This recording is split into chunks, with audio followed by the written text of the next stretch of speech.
সকলকে জানাই শুভ জন্মাষ্টমীর শুভেচ্ছা।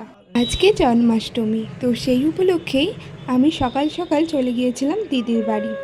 আর এই দেখো, এখন যেটা হচ্ছে সেটা হচ্ছে গোপালকে স্নান করানো।